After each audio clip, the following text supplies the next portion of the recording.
Well, good afternoon. I'm sorry I'm late. My name is Randy Mayeux, in case any of you are new. I always start with the same important comment. We start with the important news, and then we go to the more important news. Here's the important news. The Cowboys are in first place.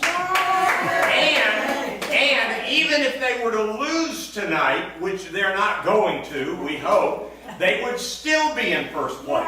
So it's looking promising for the Cowboys. And I need to, without going into a lot of detail, I had lunch recently with a man. You have to listen to this carefully.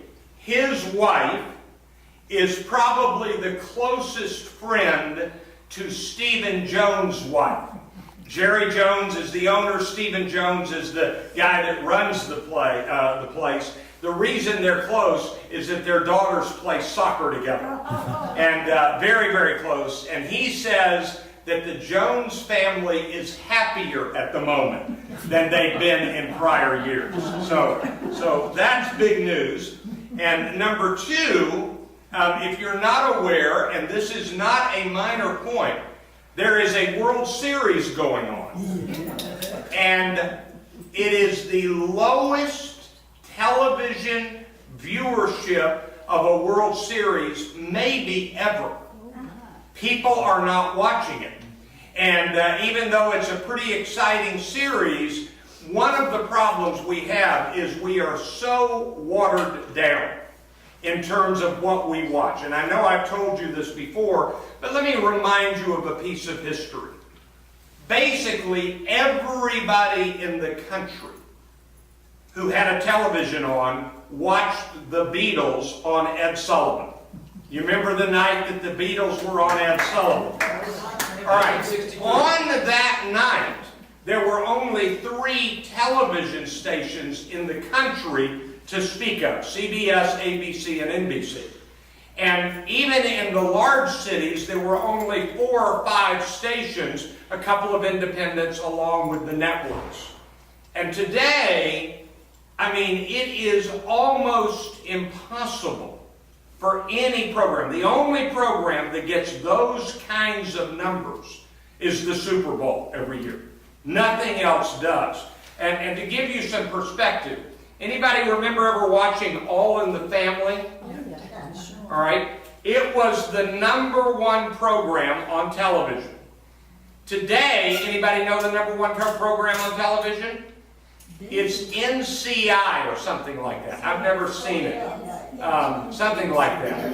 Anyway, the #2 program is a comedy called Big Bang Theory.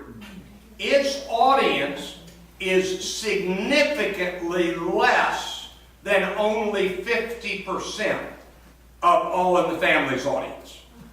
So in other words, All in the Family had a dramatically larger audience than the #1 comedy today, and that's because people are watching so many things. So the World Series is a small number, and so it is going on. And if you're not aware, the pitcher who won last night is having the best World Series of any pitcher maybe ever. Just unbelievable. So that's World Series story. Now let's talk about the business of politics and a little bit of politics, but we start with the latest on Ebola. Now, the good news for us, and it is very good news, is that I think we can completely relax in Dallas. Let me explain why. The man who had Ebola, his name was Duncan, he died in the hospital. He was served by, there were healthcare workers working with him to help him while he was in the hospital, a woman named Pham and a woman named Vincent. Both Miss Pham and Miss Vincent have now been declared Ebola-free. And as good as that news is, here to me is the better news. 0 people have caught Ebola in all of Dallas which is up until a few days ago, the only city where Ebola had appeared in the United States. 0 people had caught Ebola in Dallas except 2 women who were in the hospital room with Mr. Duncan. So in other words, nobody that Duncan came in contact with, nobody that Pham came in contact with, nobody that Vincent came in contact with has caught Ebola. That ought to tell you that it is in fact hard to catch. Very hard to catch. A friend of mine who is a very respected doctor of a certain specialty said it has to land on your skin, and then you have to put it in your nose. You have to wipe it against your nose, or if by chance there's a cut on your skin, it can get in. But even if Ebola droplets, that's the word they use now, the liquid from a bodily liquid. If an Ebola droplet lands on your hand and you do not put it inside an opening, whether it be a cut or a nose or a mouth, you won't catch Ebola. So basically, this is huge news that 0 people have caught Ebola, other than the 2 who were in the hospital with Mr. Duncan. So we can relax here for the time being, I think. Technically, there's still maybe a couple of dozen people who are being monitored here who have not yet been released. But they've released somewhere around 70 people out of 110. Those are figures that I haven't looked at in a couple of days. So it's looking very, very good. Yes? They also released the family of Duncan. That's right. They released the family of Duncan, and they were in the apartment with him. Yes? The 2 that survived, they both got transfusions from people that had it. That's right. I think that ought to help the scientists that are researching. Yeah, you are certainly right that, in fact, Dr. Brantley allowed for his blood to be used, and there was some transfusion. So that probably helped them survive. That's not the only thing that helped them survive. They were caught early enough that they were able to be caught early, and the treatment was good enough in addition to the transfusion. But even with that good news, even if, and thankfully they didn't, even if they had died, it's still very good news that no one else has caught it. So that means that nobody has intersected or paths crossed with any of these 3 and found themselves with Ebola. Now the news is not as good, and we still don't know what's happening on the East Coast. There is a report today, right now, that a 5-year-old boy is in the hospital in New York City with Ebola. I have not been able to read a news story about that carefully. So was he in touch with somebody with Ebola in New York, or did he travel from Africa? I don't know. I think he traveled. Traveled from Africa. So again, that means that he did not catch it in New York. He caught it in Africa. And so, which is, of course, where the outbreak is beyond description bad. And so, in Africa, the news is not good. The news of the number of people going up with Ebola, there have now been over 5,000 die in this outbreak. This is a genuine problem, and Doctors Without Borders months ago said, this is going to get bad, and it's getting exactly as bad as they said. And so it's very bad news in Africa, but it has not yet spread in terms of through a population in any way in Dallas or New York so far. Now, let me kind of pause and say something about the way we react to something fearful. Let's be silly a minute. Any of you remember people who were afraid of sharks after Jaws?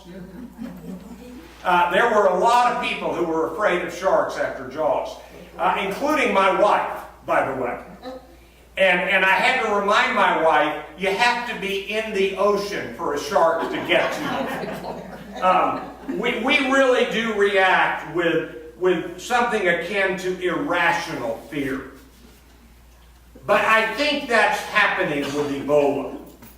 And so if you're not aware of this, let me give you a little perspective. Chris Christie and Andrew Cuomo, both of them, these are the governors of New Jersey and New York. This is a Republican, this is a Democrat. They basically mandated anybody who might have been in touch with Ebola arriving in the country to go into quarantine. Specifically, there was a nurse in New Jersey that was put into quarantine. She has objected publicly. She has objected publicly. She is threatening to sue. This morning, Chris Christie released her from the quarantine, even though she has nowhere near finished the 21 days that he said she would be in quarantine. And she's now headed to Maine, the state of Maine, where her family is. She's being transported in what they're describing as private transport. But I don't want to bore you with details, but there are specific steps that are recommended by Doctors Without Borders for people who have been in an infected region, a contagious region, and what they do when they get away from the region to monitor themselves. And these people have all agreed that if they have symptoms, they go immediately to deal with it to the appropriate place. Well, this woman was in quarantine and had done nothing against the protocol. And so I think, if I can use the term, I think Governor Christie and Governor Cuomo both overreacted. The CDC, Centers for Disease Control, said they overreacted. They have backed off a little bit. Cuomo has, specifically in terms of overall practice, and Christie has released this woman. Give you a little history. I don't know if you remember how frightened we were at the arrival of AIDS. And when AIDS began to be talked about, there were people who were very worried. Can you catch AIDS by shaking hands with someone? Can you catch AIDS by hugging someone? And I'm going to tell you, and I don't mean any fault with this, this is kind of how ignorant we were. President Reagan, he was the president during the decade when, anybody know how many people died from AIDS in the United States? Tens of thousands. Tens of thousands. And President Reagan did not even mention the word until many, many thousands of people had died. And ultimately, anybody remember the name C. Everett Koop? C. Everett Koop kind of took the lead. He was the Surgeon General. He got out in front of people. He talked about AIDS, and he produced a booklet that was basically dispensed in every clinic and hospital and nonprofit in the country. A friend of mine who's the CEO of City Square said that he had hundreds of copies of the booklet from C. Everett Koop, handing them out in Dallas and Richardson. So it was very scary, so scary, and we were so unaware of how it would spread that Ronald Reagan did not even say the word. Does anybody see the picture yesterday of the nurse named Pham being hugged by Barack Obama? Now that is in one fell swoop. The President of the United States saying, you can't catch it from her. She has been declared Ebola free. She had it. She doesn't have it. I'm going to hug her. That was a symbolic gesture that was really profound. So that's my quick summary of Ebola. Here's what I think. We can relax for the moment in Dallas. Since this experience of Mr. Duncan being brought into the hospital in Dallas and dying in Dallas, there has been a major shift, and it's a good shift. And that is that Mr. Duncan's death will probably be the last one in, forgive my terminology, a regular hospital. When somebody shows up at a regular hospital now, at Presbyterian or any other Dallas hospital, the CDC has changed its rules. They will be transported to one of, I think there are 4 regional hospitals that are set up to handle the Ebola problem. And so you'll remember that Nurse Pham and Nurse Benson both were flown to one of them in Georgia, one of them in Maryland. And so now, if somebody comes down with Ebola, then they're going to be immediately transferred to a place where people there are more fully trained, more drilled, have more experience, are more ready. The CDC has basically admitted, this is me talking, but they've come close to admitting it this way, as has Presbyterian Hospital. What they basically admitted is, we knew the things to do, we had the right attire and garb, but our people are nowhere near, they haven't done enough drills, they haven't practiced enough times to take the garb off, to make sure they don't get it on themselves, and therefore we are going to be doing this at hospitals where people drill in this all the time. We've talked about golf. Let me tell you something about playing golf or tennis or anything else. When you learn how to hit a ball the wrong way, guess what happens? You hit it the wrong way the rest of your life. You got to unlearn your bad habits before you learn the good habits. And there is nobody alive who likes unlearning bad habits. We don't like to do that. You remember when the Boston Marathon bomb went off? I've told you this story. The hospital where the people were taken was completely ready. And the articles that praised them afterwards were many. And what happened was, when they got the word that they had to go into whatever the code it was, I forget what it was called, one of the nurses said to the other, "Is this another one of his silly drills?" But the reality was it wasn't a drill, and even the ones who had grown tired of his drills on what to do in a major emergency admitted all of that drilling got them ready. All of that drilling got them ready. So that's the story, and I think at the moment we can relax in Dallas, and I think the United States is sort of on the verge of being able to handle the few that will bring Ebola in with us.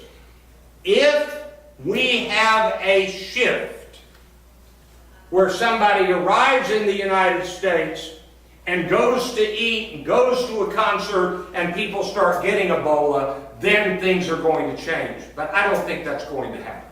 I don't think that's going to happen. Who's got an Ebola question? Okay? Now, this is going to shock you, but there have been some Republicans and some Democrats who had blamed each other for the United States not being ready when Ebola first arrived. I know that shocks you, that people would take something this difficult and turn it into a political argument. That's never happened before in the United States. That's a joke. But there are some political comments to make, and the first one is this one. The New England Journal of Medicine, which is the revered publication of the medical community, has lambasted the Congress for not approving the nomination, not even voting on the nomination, of the Surgeon General candidate. What they have said in their editorial is, look, he's not going to be approved President Obama needs to nominate somebody who will be. But if you're not aware of this, the doctor who was nominated by President Obama, it is on hold. His vote has been blocked by a filibuster in the Senate. That doctor is being blocked because he was in favor of gathering data on health concerns related to gunshot wounds. And the National Rifle Association blocked him by telling the members of the Senate, if you vote for him, even if you let him come up for a vote, we will, if you don't know this, the NRA gives people grades. They said, we will score you, and you will get a D. And the Senate, who was worried, the senators who were worried about the NRA scoring, blocked the vote. So we do have some political ramifications. What happened to the czar? The czar is a totally different issue. He's in. The czar is not a medical person, but a manager. It's the kind of thing that you do when something is going wrong and you realize there's a systemic process problem. That man is considered a good manager. He's not intended to be the public voice of what we're doing about Ebola. His problem is to make sure that when somebody catches it, they're put into the right hospital, they're moved to the right spot. All of those protocols are followed consistently, which they weren't in the beginning. So that czar is different than a surgeon general. And so his name was everywhere. yeah. Now you haven't heard anything from him for 4 or 5 days. And part of the reason you haven't, number one, he actually was beginning his job, I think, this Wednesday. So he hasn't even started. That's number one. Number two, and he couldn't. And number two, they did not intend him to be the public voice. They intend him to be the behind-the-scenes fix-it guy. In the same way, you might remember there was a little problem with the website for Obamacare. They brought in an expert whose job was not to give press conferences, but to fix it, and ultimately it was fixed. It should have been fixed earlier, but ultimately it was fixed. So that's that kind of czar. And the people who followed this understood this, but it wasn't communicated all that well by the media. So. All right, now let's talk about other political issues. Have any of you heard we're in the middle of an election? Let me take my bearings. How many of you have already voted? Yes. All right, slightly more than half of you. I have voted. You all know where I stand, and you know that I try to be objective, but I'm going to tell you a little story. I had one race where I could not vote from the person in my party. I just couldn't do it. And so I got into the early voting, and I got into my ballot, and I made sure that I could leave that race blank. I couldn't vote for the other party, but I made that race blank. And I just wanted you to know, if you ever ask me, Randy, can you really vote for people that you think are just terrible? The answer is no, I can't, but I also can't vote for the other party. And so I just arranged to leave it blank. That's how I follow my conscience. But here's the way it looks like right now in Texas and in the United States. In fact, we'll do 3 columns here. We're going to talk about Texas, the United States, and then we're going to jump ahead to 2016. You're going to like this news about 2016. Okay, here's Texas. How about local stuff? Local. Let's go to that in under Texas. Yeah, we're going to do that. Well, I don't know anything about Garland. These are about Texas races. On the governor's race, I'm going to give you a little tidbit about Abbott versus Davis. And this is pretty interesting. First of all, Greg Abbott's going to win. And he's going to win dramatically. That's my view. I could be wrong, but I think he's going to win, and he's going to win dramatically. But Wendy Davis has raised more money than anybody running as a Democrat in recent races. She has done very well in the money-raising department, and she's a little more visible than the last couple of Democratic governor candidates. But right now, for every $55 that Wendy Davis is spending on television commercials, Greg Abbott is spending $100. So in other words, he's within shouting distance of having outraised on money Wendy Davis $2 to $1. It's basically 55% of Abbott's total. So this is a Texas Republican era, which we all knew. This is how dramatic the era is. Now the other issue, and this is important, this is really interesting. I'm going to back way, way, way up. Any of you ever get embarrassed about the kinds of things you did when you were young? You say to yourself, I can't believe I did that. The first election or two that my wife and I voted in, this is embarrassing.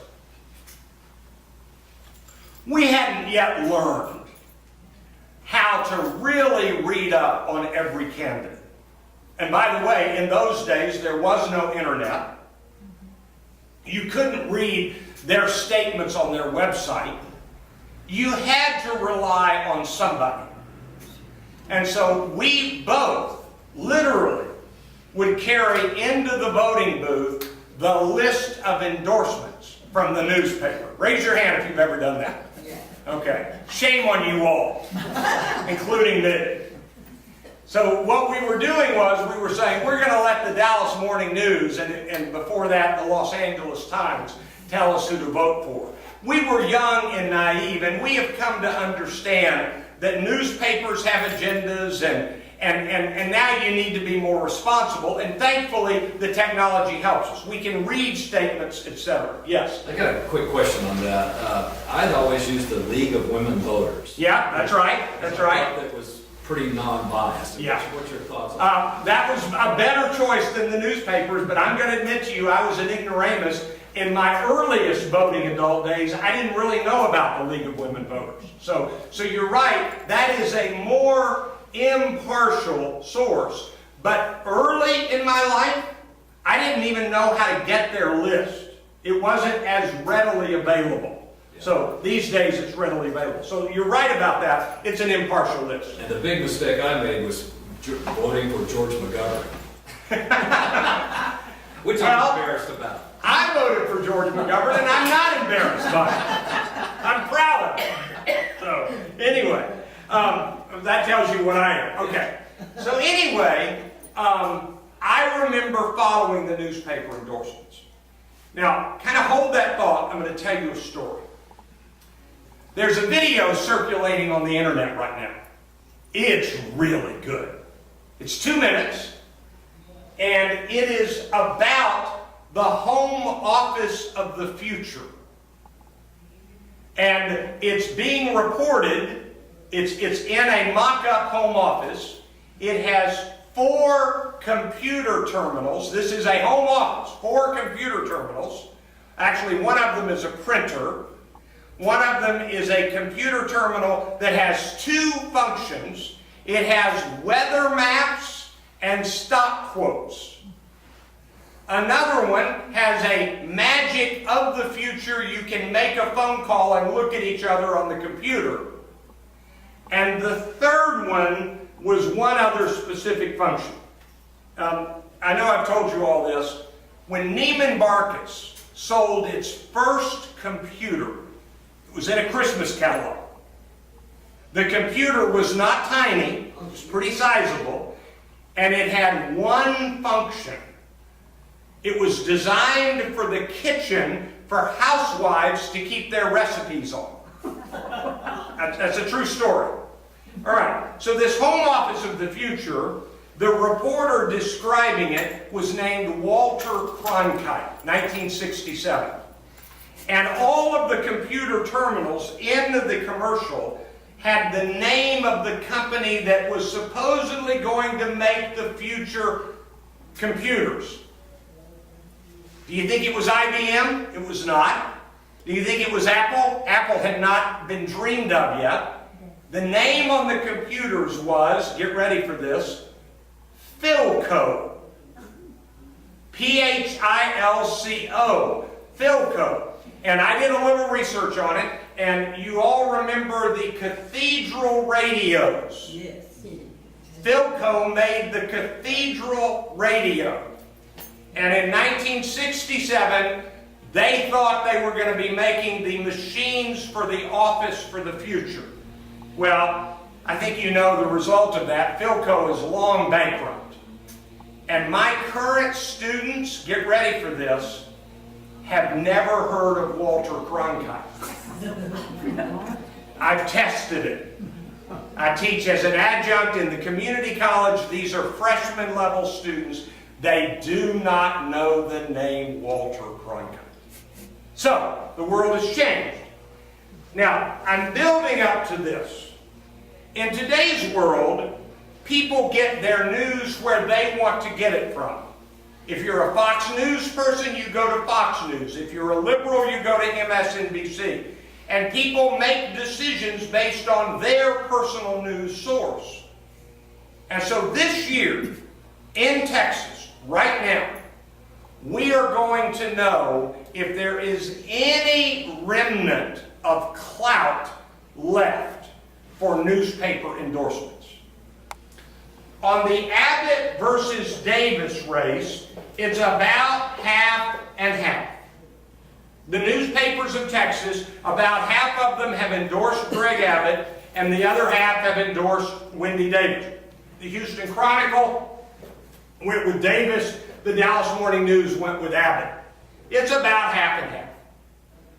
But in the lieutenant governor race, you've got Dan Patrick, the Republican, and you've got Letitia Van de Putte, the Democrat. Have any of you seen any commercials for either one of these two?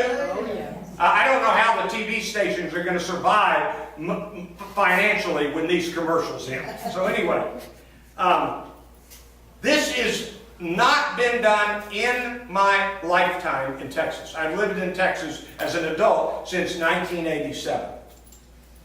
All of the newspapers, without exception, at least from mid-sized city up, all of them have endorsed Letitia Van de Putte, the Democrat. Every one of them. Not 8 out of 10 or 9 out of 10, but 10 out of 10. All of them.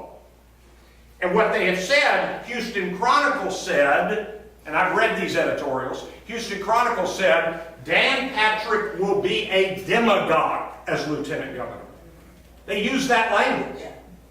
And the Corpus Christi paper said, look, we say to all Republicans, this is slightly paraphrased, but this is pretty much it. We say to all Republicans, we understand you vote for people in your party. You owe it to Texas to not vote for your party's nominee. Vote for Letitia Van de Putte. Now, if you corner me, I still think Patrick is going to win.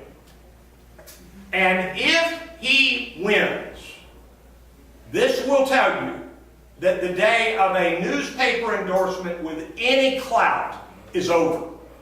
I mean, if the unanimous decision of every newspaper editorial board is that we want this person and the other person gets it, then there is now no future in giving any credence to a newspaper endorsement. And let me tell you what this means. This means that candidates will no longer go for those interviews. Let me give you an example from out of state. Anybody remember hearing on the news a few days ago that Allison Grimes, the Democratic Senate candidate from Kentucky, said that she wouldn't even announce if she voted for Obama or not? You remember that? And that was not a good thing. It turns out that the newspaper where she made that admission, it was in an editorial board interview, The newspaper where she made that admission in Lexington has endorsed her and said, we wish she would have been made more straightforward, but Mitch McConnell wouldn't even come to let us interview him. And that's the largest newspaper in Kentucky. I want you to think about that. The largest newspaper in Kentucky could not get the sitting senator to come sit down with the editorial board. If newspaper endorsements are no longer endorsements with any kind of influence or clout, those days are over. So that's pretty interesting. Pretty interesting. Now, nationally, the evidence is mounting that the experts are convinced that Republicans will end up with a majority in the Senate. The House is not even in dispute. It's the Senate. And as of this morning, every major prognosticating organ, Nate Silver, Princeton Election Consortium, PollingReport.com, they all say that the Republicans will take the Senate. That doesn't mean they will, but it is a unanimous consensus the Republicans are going to take the Senate. We'll see. That could change. And if it were half and half or 60-40, and by the way, I've told you before, they use what they call probabilistic projections. They've got it at 60% likely for a Republican takeover of the Senate. Here's the way a probabilistic projection occurs. If you hear on the news tonight that tomorrow there's a 60% chance of rain, that means that out of every 100 days exactly like tomorrow, 60 out of 100 it rains and 40 out of 100 it doesn't. So you're not wildly surprised if it doesn't rain, but you sort of expect it to rain.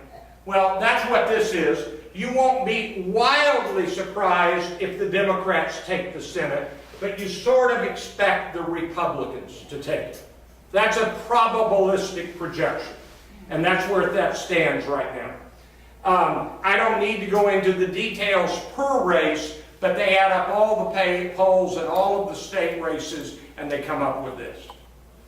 But maybe the biggest news, and this is the one you're going to like, is in 2016.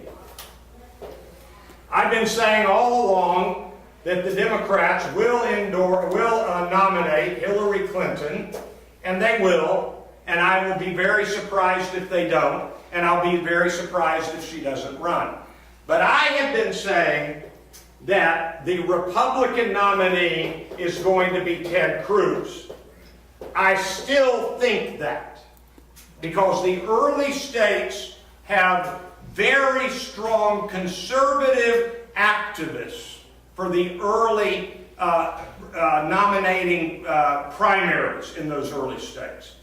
But this week, today, we have now learned that the Bush family, the father, the mother, George H.W. and Barbara, and George W., the brother, and George P., this may be the most important piece of news on this. George P. Bush is the son of Jeb Bush. And George P. Bush says the whole family is now united helping Dad, Jeb Bush, get ready to run in 2016. And so if that happens, if Jeb Bush runs in 2016, then this is the interesting part.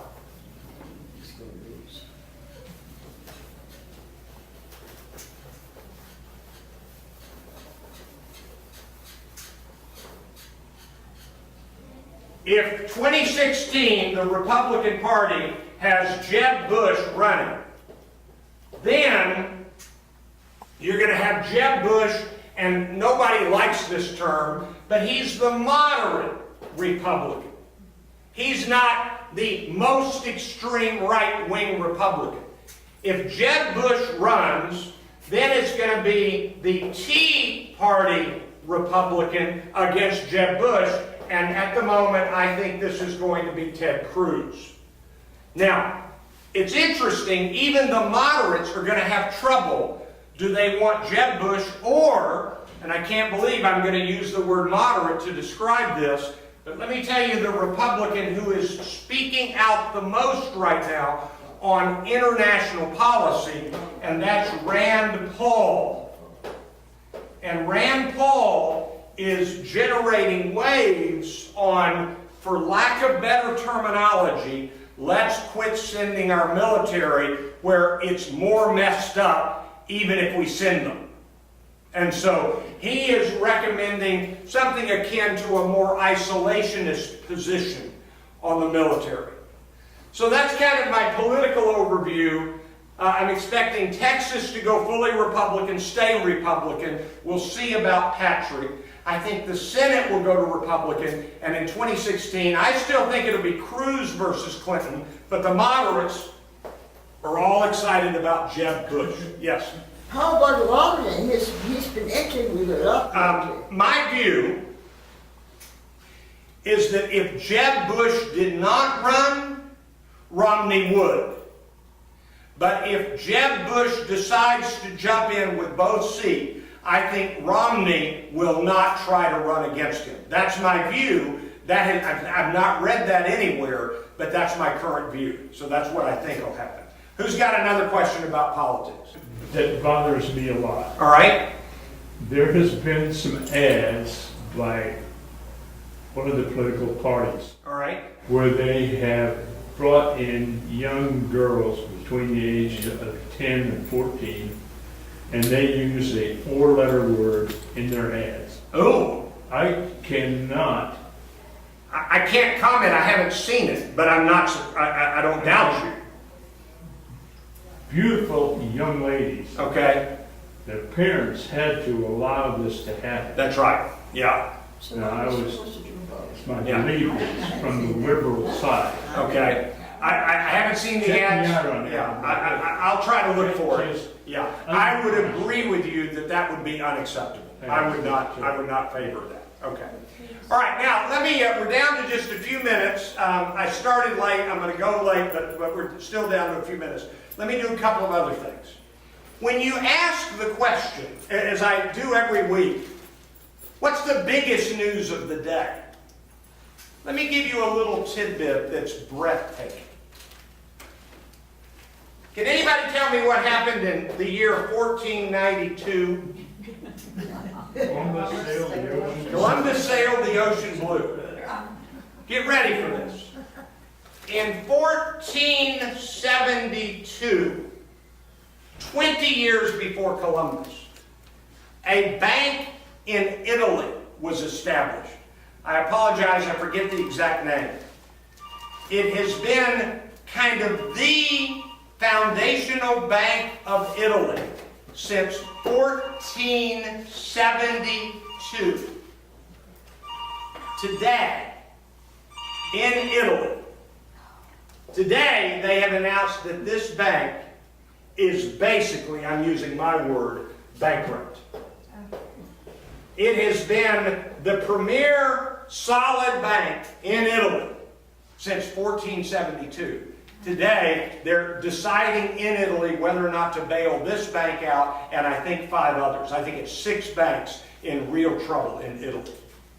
Now, that will tell you how difficult it is to manage the economy in a global economy.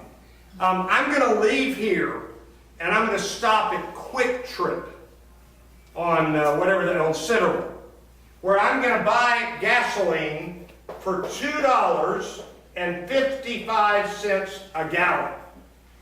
Now, I don't know if you know, because you're probably not buying as much gasoline as you did for a while, but $2.55 is like winning the lottery. It is literally just dirt cheap. The price of a barrel of oil this morning went under $80. That sounds like good news, except that Saudi Arabia can't pay its bills when oil gets down to under $80. That's ridiculous. And the other countries that are oil exporters, all of them need it to actually sell for more than $80, but they need it for more than $100 a barrel. And so this is enormously important news. Good news for a user like me, bad news for the international economy. Very, very interesting. And then I want to do one more little thing. I've told you before about Abraham Maslow's hierarchy of human needs. Let me explain it this way. With the executive director of Brookdale at Club Hill sitting in the room, I'm going to explain it this way. If you were really unhappy with Governor Abbott, President Obama, the election, the Cowboys, if you were unhappy with 10 or 15 things, but the food was making you sick in that dining room, the only thing you'd care about is this dining room. That's the only thing you would care about. And so Maslow says, this is the famous Maslow hierarchy of human needs, when there is a physiological need unmet, you don't care about your self-esteem. You don't care if your dress looks good with these shoes when you don't have food to eat. So, physiological safety, love, self-esteem, self-actualization. It is interesting to me that about 4 weeks ago, the number one topic in current events and in our country was something called ISIS. The Islamic State of Iraq and Syria, or the Islamic State of Iraq and the Levant, ISIL, or just as they prefer now, that group, the Islamic State. This was the headline number one point of discussion for us. Once we thought some of our people could catch Ebola, it almost disappeared from news coverage. When you're worried about your own health and safety, you are less concerned about people fighting across the world, even though we were very concerned about it just before. That's not an unimportant observation to make. I think we're still going to be talking about ISIS for a while, but at the moment, it is well behind the curve of Ebola. Well, that's current events for today, but I end with this. Who cares about any of that? Go Cowboys!